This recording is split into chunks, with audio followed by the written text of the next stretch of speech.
Trên mặt tiếng chót câu Kra nam jam lip kra chút full lip chắp hiu gray ui một chom gray tao lip ri đi ri đây lấy lon một trà lâu ra trái tối xa đà mình còn lâu mong chẳng bố nhân tao cha luôn bố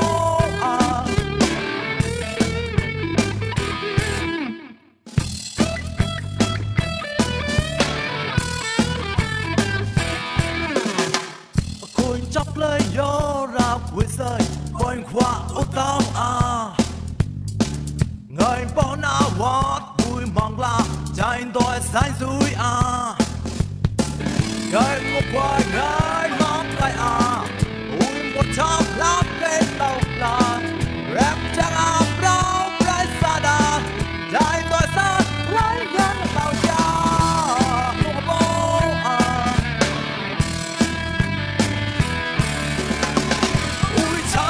เราใกล้แรงจากพวกใครรักใจมองลงล่าใส่หน้าชัวและบิดจะมาใต้ท้อง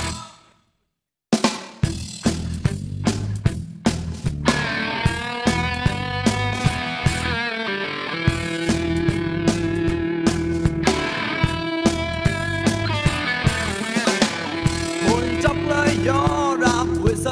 คอยขวาอุตาวngày bao na vót vui mong la trái tôi sai dối ngày một quay ngày mong lại ui một trăm lắm đến nào là rap chẳng đâu cái xa đà trái tôi xa lấy nhân tao cha luôn bố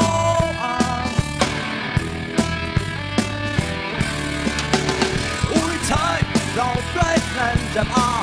một lại ra trái mong lung la sai na chùa lên bịp chạm thái tha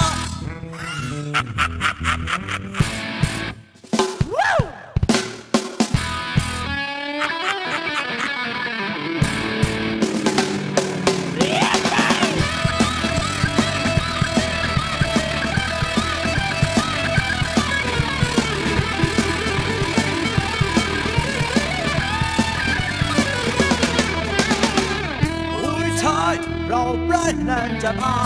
พวกแหลมระใจมองลงล่างใส่หน้าจัวและมิบจะมาใต้ท้า